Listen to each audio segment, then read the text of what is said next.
Tyler Brown here at FutureDDS. Terrell Friday here at FutureDDS. And today we have an extremely sensitive topic that, not a lot of people really like to talk about in the dental realm. We are here to interview our classmate, Jason Cummings. Unfortunately, Jason has to repeat his first year of dental school, but speaking on Jason's character, he has turned this situation, whereas some people might think it is a negative one, into a positive, and has reached out to us in order to help other students who actually might be going through the situation or might be on the verge of going through the situation. So first and foremost, we want to say thank you, Jason. Thank you so much for helping our audience and helping everybody, because like we said before, this is a very taboo topic. And a lot of people just really don't want to speak on it. So your courage is definitely being seen in this moment. So thank you from us. My pleasure. You're welcome. So Jason, can you please tell us about who you are and what made you want to come to dental school? So my name is Jason Cummings. I was born in Barbados and spent the 18 years there. Did my undergraduate degree at Claflin University in Orangeburg, South Carolina, and now I'm here in Boston. My dad. So I found out about dentistry. Both my parents are healthcare professionals. My mom's a nurse and my dad's a dentist. And I basically spent the majority of my time in the dental office, either at the front desk and working my way into, in the treatment room, assisting or working with emergency procedures, like on the weekend when the office was closed. So that's kind of like how I got into dentistry. But I think one of the most important things that I realized throughout the entire career was what I can do with it, and that's why I chose the career, because I do love, mentoring, teaching, and dentistry allows me to do that, plus working with my hands. So I'm able to teach if I want to. I'm able to mentor students if I want to. So even when if students need to shadow, that can happen. So I thought that it was just the perfect career for what I want to do with, not just for me, but to help people succeed, to, travel and to encourage others and also have some fun with my hands. Definitely. So, real quickly, how old are you? 23. Okay, so did you do a master's program? I did not. No, I came to dental school right after undergrad. Okay. So with you being in your situation, do you feel like, coming straight out of undergrad had any type of effect on your situation now, or did you feel like, a master's program would have helped you, not helped you? So honestly, as I was going through my first semester, I actually started talking to my classmates about, because I would see everybody taking different approaches, or they seem to have a better way with time management. And, when I asked them what was going on, or, just what they were doing, they were like, they learned this from this program, from a post-bac, from a master's and stuff like that. Whereas from undergrad, I didn't really have that, even though I did well. I think that jump for me was definitely something where I think I could have done a master's or a post-bac to, help with time management for this level of coursework. Right. And also to do better with time management, to, having to study not just science classes, but then also we started doing some dental classes as well. So that's a whole nother realm of learning that you have to do. So I think though for the sciences, I would have, if I could have done it coming in, I would have probably done a master's or a post-bac to definitely prepare me in the sciences for first year. And so, we on our channel, we always talk about time management, and I don't think that a lot of people understand how important it is for your success. People just think that, okay, I can just study 3 hours a day or whatever it may be, and I'll be okay. But I think that's critical within the success for your dental school career. So just to clarify, you do have to repeat the year.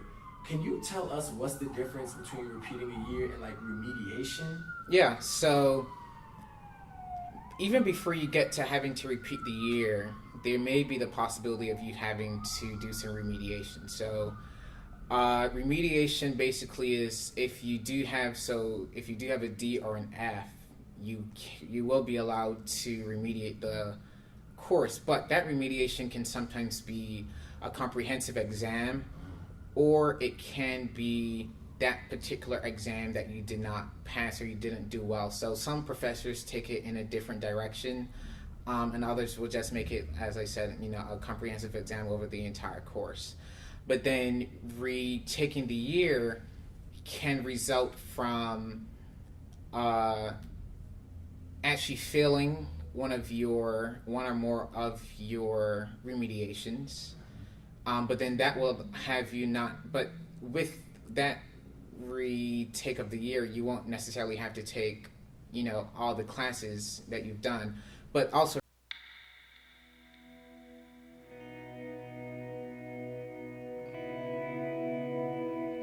Let's see. Repeating the year would result from either failing one of your remediations, or if you did not have the required GPA that your school will have for you to advance to the second year. So, 2 questions. First, what is the required GPA for your school? I guess the minimum GPA in order to advance to the next year. So that will be a 2.25, but then you can be advanced to the second year on probation if you do have a 2.0. So one of the things that you have to remember is that, or for the audience to remember, is that every class has its different credits.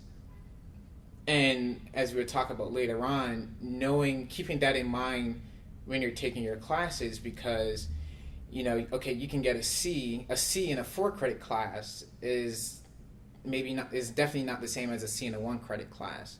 So not that you try to only make A's and B's on your 4 3-credit class, but in everything, because even in undergrad, I used to tell, my colleagues that B's hurt. Even a B in a 2-credit class or a 3-credit class can bring down your GPA. So yes, not everybody's going to have a 4.0, but you do want to strive and obtain A's and B's. Here you do have to, if you're repeating the year, you won't have to repeat the classes that you would have had a B- in or above. So anything below a B-, you'll have to retake even though you passed the class. Okay. So and that's also something between the remediation, but then also repeating the year. So at least when you're repeating, you won't have that much of a workload, but you'll just be dealing with those classes that you struggled with. So just one more quick question on that topic. So say you do have to remediate a class, and you said that you will have to repeat the year if you do fail that remediation. Is there any way, if you fail that remediation, for you to move on, or is that in the situation whereas if you have a 2.0? Yeah, so I believe, I'm not certain, I believe you may be able to do that, but I'm not certain. Okay. But we can definitely clarify that later on. Okay. Yeah. So, Jason, we want you to be as in-depth as possible because, I think this is the part where everybody really wants to know. Can you please walk us through, like the beginning of your semester, when you first thought you got into trouble, as far as, if you failed any classes, whatever it may be. Can you just give us the whole time span of the year and what kind of was going through your mind? And then when you were actually called to the EPC hearing, I believe, how that whole process went, just that whole time. Sure. So, first semester, in August, things were pretty light because it was, I think, just dental anatomy, health and wellness, IDP.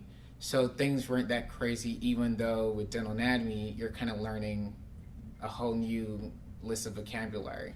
But things were good then. But I think when September started, that's when, things really started to pick up because you're now taking clinical anatomy, biochemistry, nutrition, ethics, and everything is just really getting intense. On top of operative. And on top of operative, right. Correct. So, you're having to balance academics plus the clinical skills.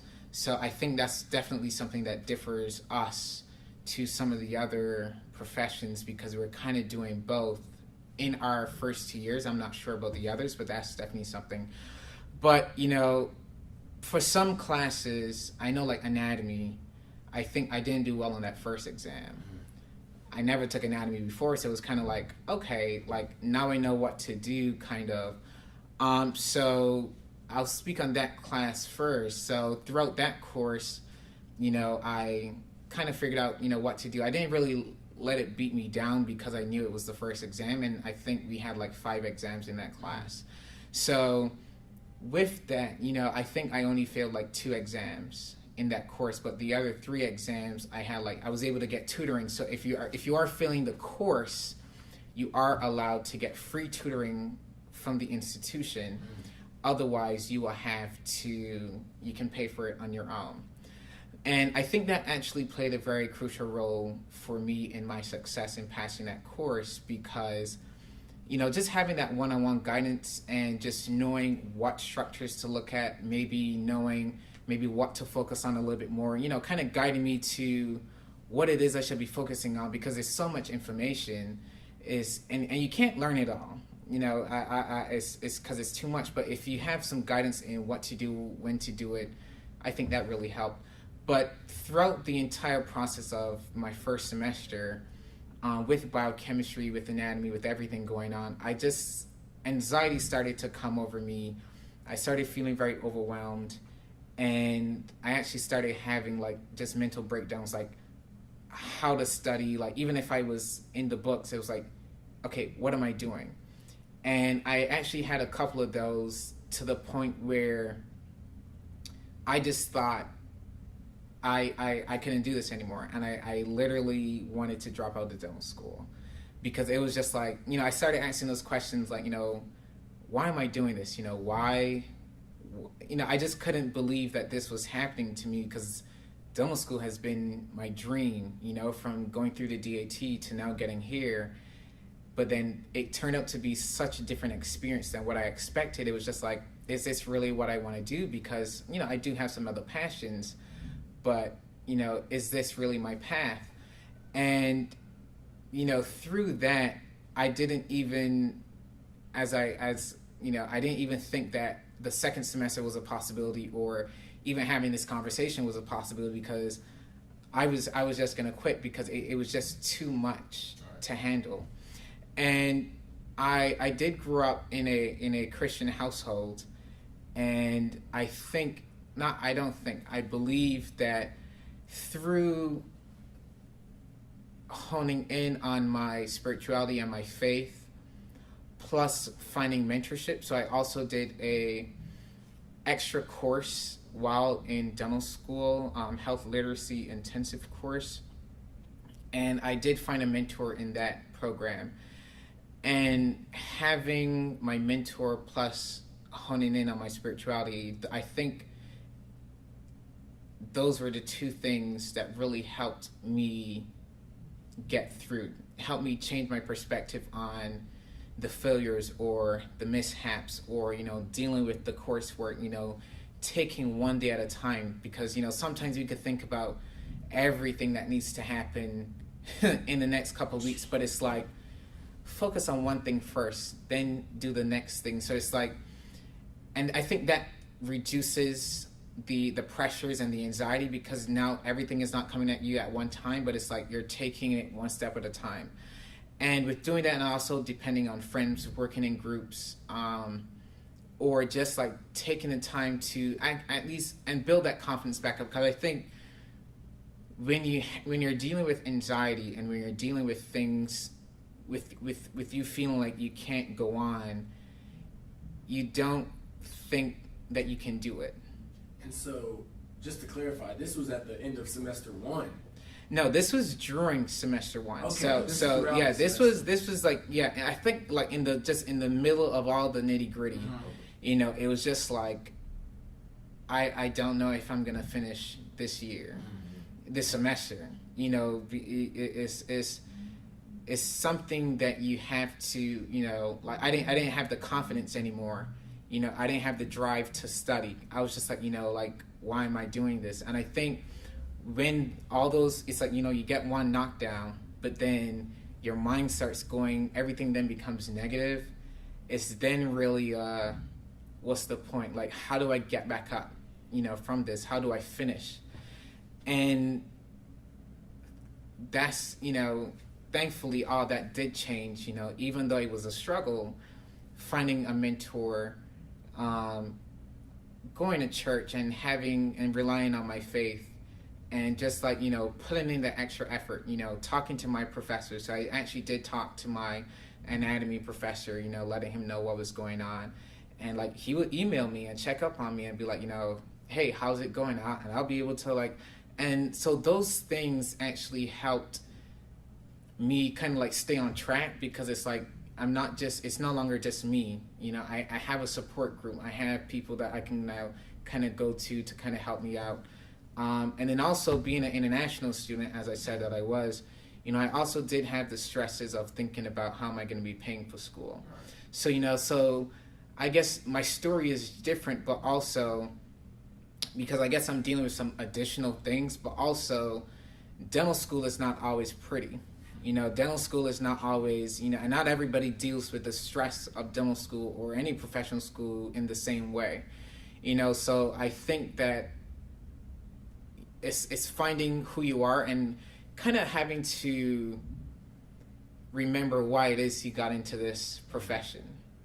Because on those dark days, that's the thing that you're going to have to remember, like, because it's not just, we don't do this because of us. We do this because of the experiences that we went through and the people that we want to help and educate. So I think those are the things that helped me get through. Okay, and so when did you come to this resolution as far as your anxiety? Was this at the end of first semester, or was this at the end of anatomy? Or? So it was kind of just like at that turning point of when I was just able to pick myself back up and like, okay, well let's finish this off. Like, I can do this. Yeah, okay. Yeah. It was like semester by semester. It was definitely, yeah. And from that point, grades started getting better. Okay. So like finished anatomy strong. So like, and whatever else, like grades started going back up. It was just like that time period when like everything was just dark, when I just didn't think. But it's like, sometimes you just have to stop and hit the reset button. Can you pinpoint, like, I guess one situation or one conversation, maybe like a interaction that you had, maybe it was with an older, like a mentor that you said you picked up or something like that, that kind of sparked the change to just think of things in the positive? Honestly, I think it was just a combination of it all, but I think especially my faith. Like that was the one thing. Like, I literally had to go into my Bible and read scripture that would just help me see that,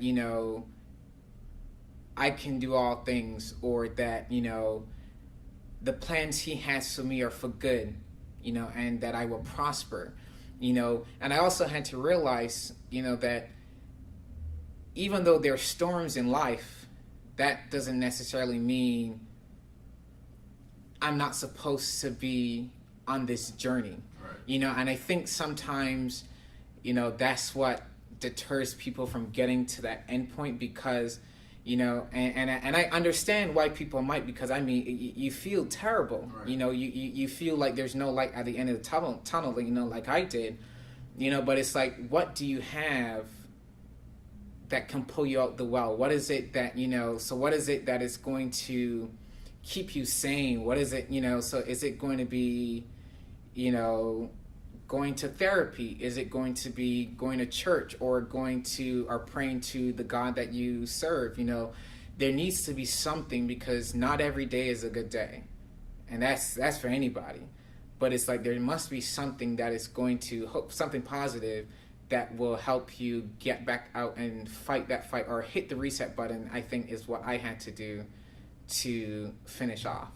And so while you're going, through this roller coaster of a year, how were your hand skills? Because a lot of people, like you said earlier, we do have to deal with that as far as we're taking these didactic classes, we're teaching all of our basic sciences. We're doing a lot at one time. So a lot of people are kind of worried about being able to juggle both. Yeah. So while you were doing, your ups and downs with the academic side of it, how were you with your hand skills? So thankfully the hand skills weren't too much of a problem. So I did do a lot of, I guess not that I got that much exposure, but I did like impressions day at different schools, and so I got familiar with some of the materials and whatnot.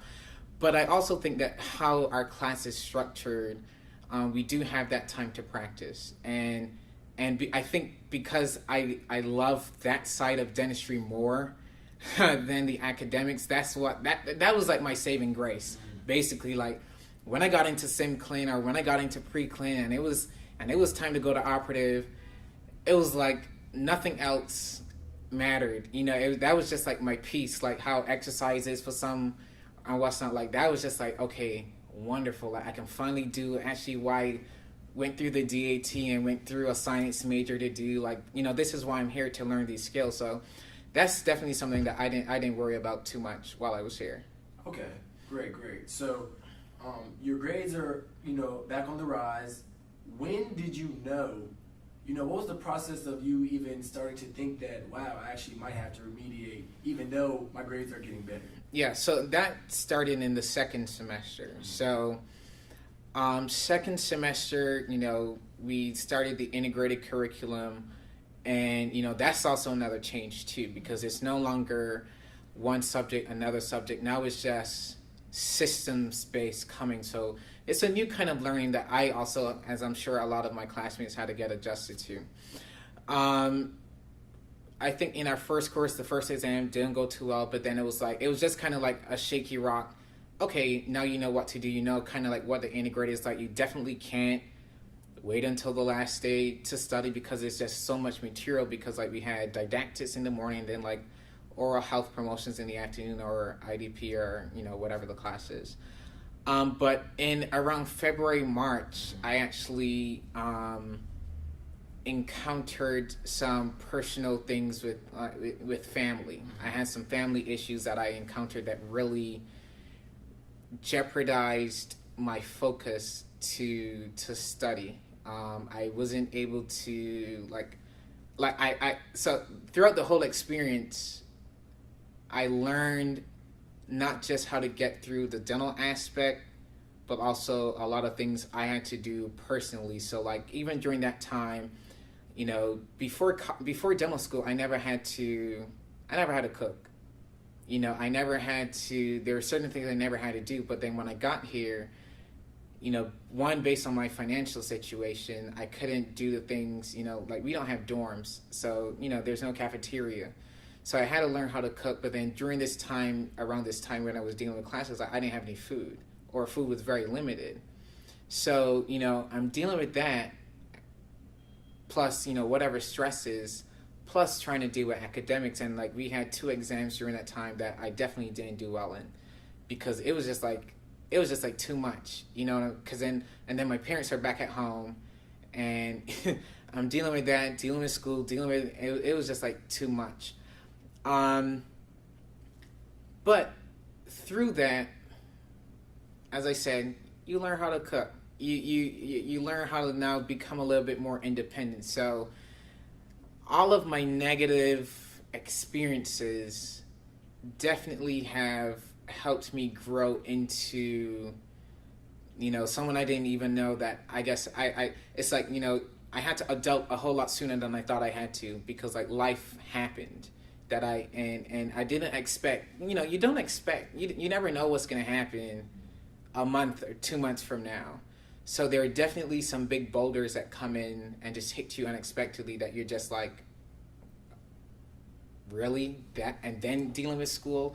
So one of the things like my parents definitely had to try to remind me was like, you have to focus on school. Like it was hard to do, but it's like you have to do it. So I started staying at school, later, because then also one of the things I had to deal with was because the neighborhood I was living in, one of the families, there was a lot of verbal abuse going on. So if I was home studying, I'm hearing kids crying, a dad screaming at, I don't know how old these kids are, like babies. Right. cursing at them and all this stuff, and you know, and it was crazy, you know. So I'm like, so there are all these different things which are now just like distracting me, or just having an impact on my mental being of like dealing with school, because then I can't. How can I'm hearing kids cry. I'm like, you know, do I intervene? Do I not intervene? Like, you know, because it's I have school. I have an exam next week. You know, it's like there's so many things that you're dealing with, and trying to stay on top of things that it becomes difficult. Right. You know, but as I said, you learn how to deal with it. So I started staying at school later. Literally, like, so I catch the train to go home. If I had to take the last train at 12 o'clock, that's just what I had to do, because I'm here for school regardless. So it's like, even though you get hit with something, you try as much as possible, you know, to get back to normal and just do what you have to do to make it through.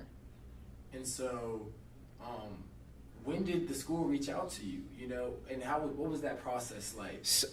So that happened February, March, as I was saying. But the second course that I didn't do well in would have been neuroscience. Oh yeah. So that wasn't until later on. So I failed that course. I think that was a little after that, and that's when like my alerts started going off, because I knew that like with 2 failures, you know, there is the possibility to go in front of the student promotions committee. And did they contact you like soon No, after? so or were you kind of like... No, so we do have a student promotions committee rep or liaison. So I actually reached out to our rep around, I think, the end of March, maybe, or in February, just so that, because I knew I already failed the class in the beginning, to kind of start asking those questions about, you know, what am I supposed to be doing, and also building my case, because that's what's going to happen. What's going to happen. You know, you want the person, at least who is on the committee, to kind of know like what's going on, you know, so that if you have to get called in, it's like nobody knows their situation. You know, you don't want to go in there blind. So from that point, I actually started working on speaking to, you know, our liaison about, okay, well, this is what I'm going through, and just staying up to date. So like maybe once a month, or just whenever things were happening, I would inform them what's going on, so that, you know, at least when I had my hearing, if I had to have one, that will also be a factor in what's going on. So after neuro, and even before I finished that question, even though I failed neuro, my grades increased for me personally. So one of the things I want the audience to take away is also is perspective and how you deal with failure, disappointment. So for me, my F in neuro, you know, I don't take it as a failure. I definitely am it's like a proud failure. You know, it's you learn what you did wrong. You learn what you know, society will look at that and be like, oh my gosh, like, you know, you don't know what you're doing and what's not. But even in my hearing, one of the things I said was that that's the proudest F that I ever got, because, you know, the effort that you put in, you know, the late nights that you have, you know, and that's something, another new class that, you know, we take, that's something that I was proud of, because even though I didn't pass the course, my grade increased, which showed me, that was another like confidence booster, that, you know, okay, you're learning the material, and even if you have to remediate or repeat, like, you'll be able to get another chance. So after that, when all the tallyings of all the scores from all the classes came in, that's when I was informed that I would have to meet before the student promotions committee. So, you know, of course the audience, or some of the audience, might know you, but I mean, I think we can both say we had no idea that you were in any type of situation. Yeah. You know, we saw you in the hall all the time. We spoke, always in a great mood. You know, never saw any type of despair on your face at all. Yeah. You know, So I think that we want to know, like, who was your outlet? Like, while all Yeah. this was going on, who are you reaching out to? Who are you talking to? Because, I mean, obviously you had a lot going on, and Yeah. a lot of burden was on your shoulders. Like, how did you just deal with this, you know? Who were you Yeah, talking so as I said, I did talk. So some of my classmates I did, speak to, some classmates and friends, but for me personally, it was more so of, okay, yes, I'm informing you of what's going on, but also, I guess if I kind of dealt with it, personally, being that we're also going through school together, I guess I didn't make it too much of a big deal. Not necessarily saying that I was hiding it or, definitely not something that needs to be spread all around the campus. Right. But, I did talk to some folks, I did speak to the director of admissions, my mentor, and some friends and definitely like who I went to church with. And as I said, so all of that helped in me staying positive or staying strong. And, I got support in terms of like, one of my friends, she would text me like, what are your goals for today? Right. Or if it were a particular subject that I was struggling with, like histology probably, that's what I was tutored in, whereas I may have been better in pharmacology, so I would do it. So there was some balance that helped, throughout the process. And then the great thing, about school is that there's always food around. So then it's like, Right. you can always pick up a meal or two. Right. So, just throughout the process, it's definitely hard to go through things by yourself. It's hard to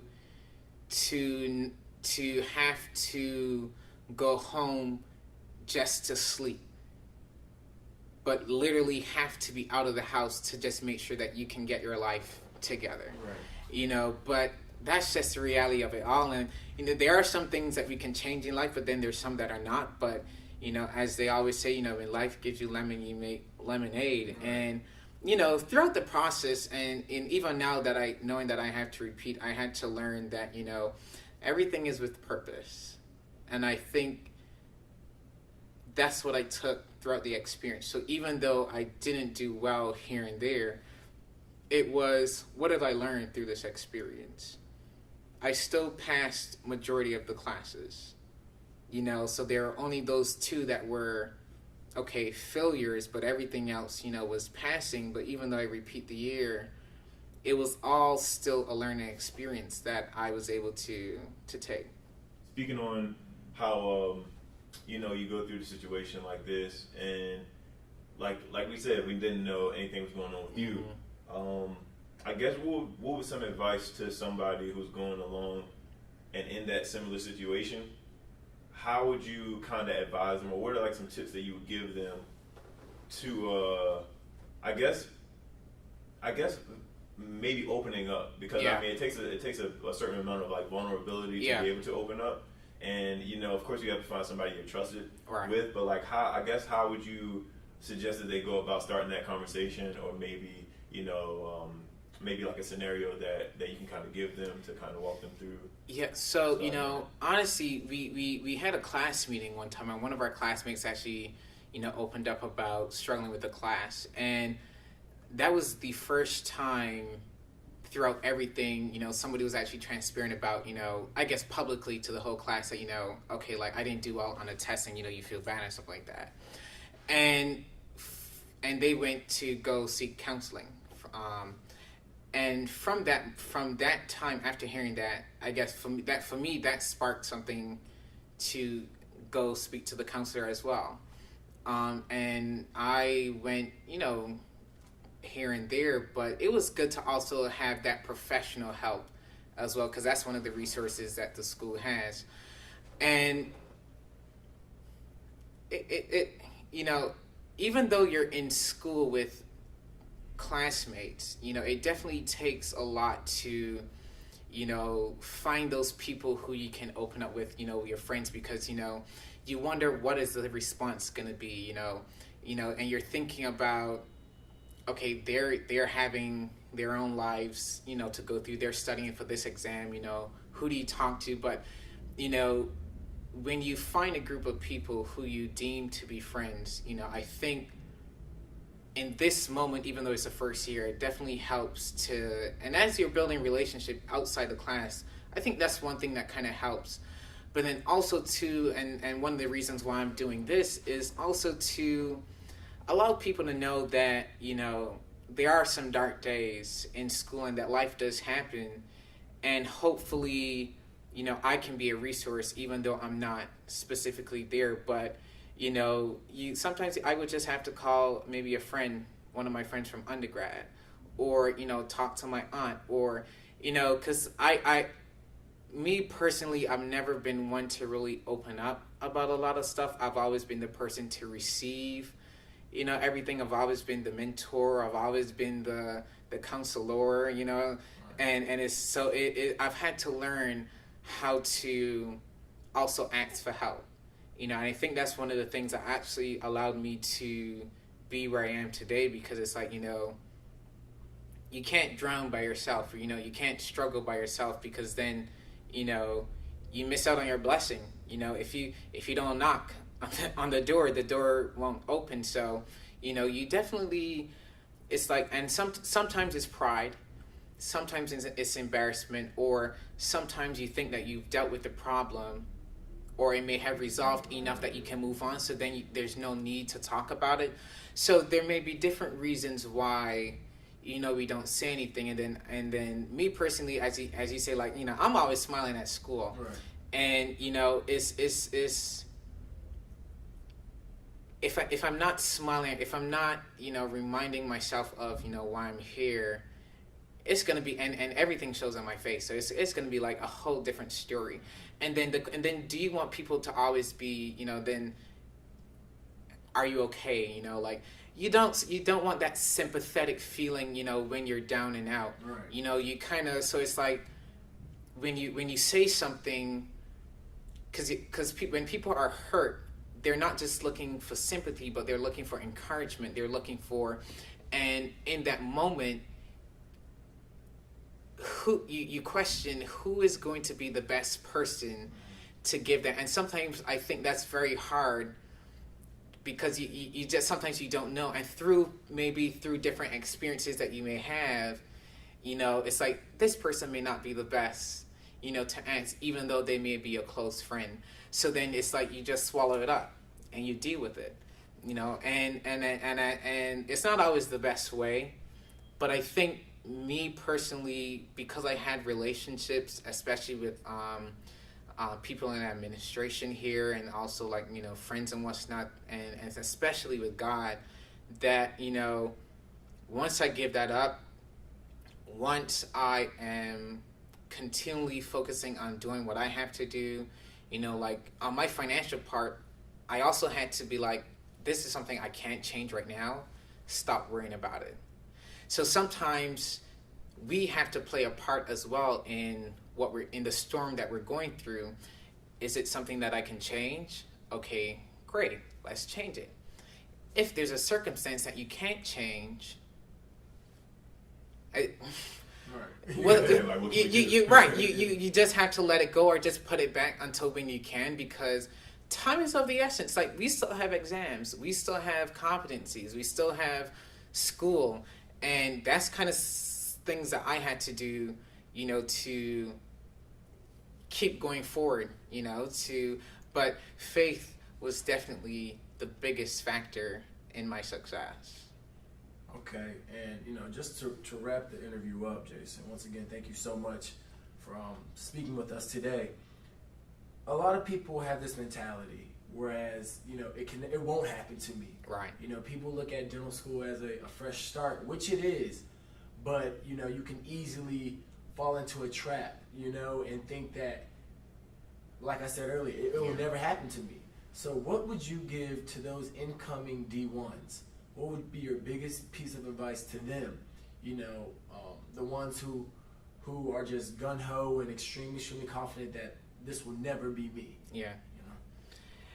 You know, what I'll say is, don't lose your confidence. because, as I said earlier, for me, when I lost my confidence, that's definitely when a lot of things went downhill. So even though you may fail a test, or even though you may not pass that competency, you know, it's okay, because we're learning. And that's something that I was also taught throughout the process. You're here to learn. Right. We weren't born out the womb to just make a class 2 prep. Right. And even with that, it took us time to even do the competency. So we had to, if you saw our first prep to what we did on the competency, it took 30 teeth. It took some people 30 teeth. It took some people 2. So it's self-confidence. It's also, I think you also should take the D1 year as a time to reflect and hone in on who you are. Who is Jason? You know, through this experience, I need to be able to identify my strengths and be truthful. My strengths, my weaknesses. Okay, I know I have to study. Do I really want to study? Or am I just going to allocate my time somewhere else?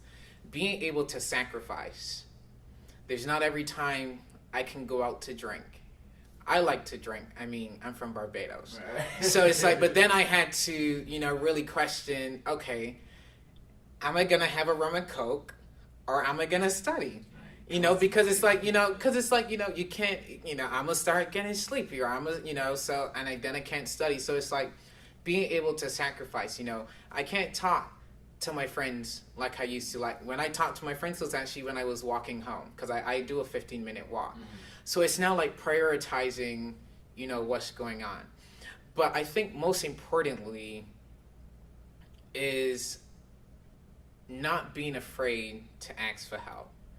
You know, and not being ashamed of failing an exam, or if you're going through a mental breakdown, you know, it's hard to find that person to talk to, but talk to somebody, because hopefully if they can't do it, they may be able to have you speak to somebody else. And knowing what your resources are. Every school has resources, you know, to deal with this stuff, because if you're coming straight out of undergrad, or even if you did a master's program, sometimes dental school can be rough, you know, or life may just happen and you don't know how to deal with it, you know, despite the circumstance, you know, you don't want to go through it alone. And that's something that, you know, I learned, and also, you know, was able to change my perspective on things. And I think one of my things that I did too was identify people. So one of the things I did when I first came, I identified people in the school who I wanted to model after. Mm-hmm. So not necessarily blacks, but if you were in education, if you were in research, if you were in, you know, anything that maybe I wanted to do, even students, preferably, like the persons who were at the top, what were you doing? Mm-hmm. How did you get to this? Like, I'm seeing you all over the place, you know, and not just so that I could be number one, but I can be the best who I can be so that I can achieve my goals. Right. Because my goals are different from your goals and different from your goals. And I think people lose that out with this whole, let me be at the top of my class so I can be an orthodontist or be an endodontist. That's not it. It is, who do I want to be so that I can be the best provider, so I can gain the amount of knowledge that I can, so that I can give the right services, and also that I can be a human being.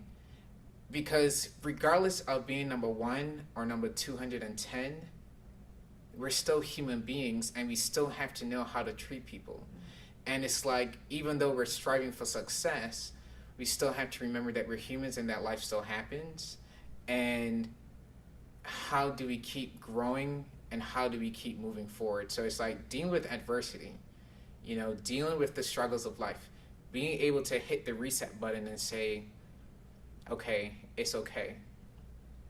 So, you know, thank you so much, Jason. You know, your strength throughout this entire situation is inspirational, honestly. And I mean, I think we're both going to use this as motivation, you know? It is motivating just to have the convo. Whatever, yeah. And it's definitely a pleasure to share, and I hope that it helps anybody and everybody. That's helped me you already.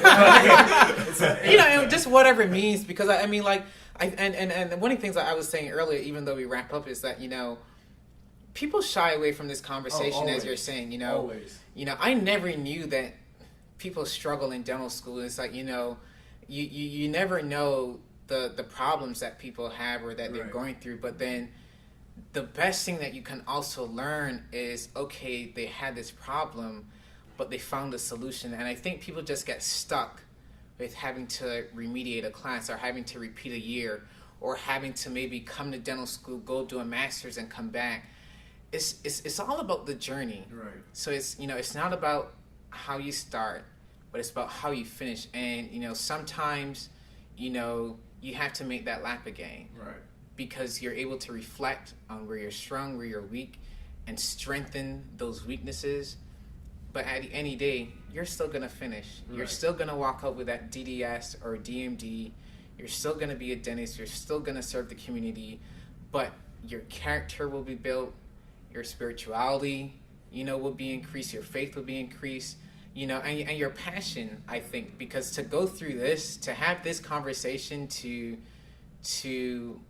even be able to say that I actually finished my first year, you know, my passion increased because it was like, wow, I did it. Right. Even though I didn't think it was a possibility, but it's like, I did it. And it's like, I don't know how, you know, people cannot celebrate even that achievement, even though so many bad things happened. Right.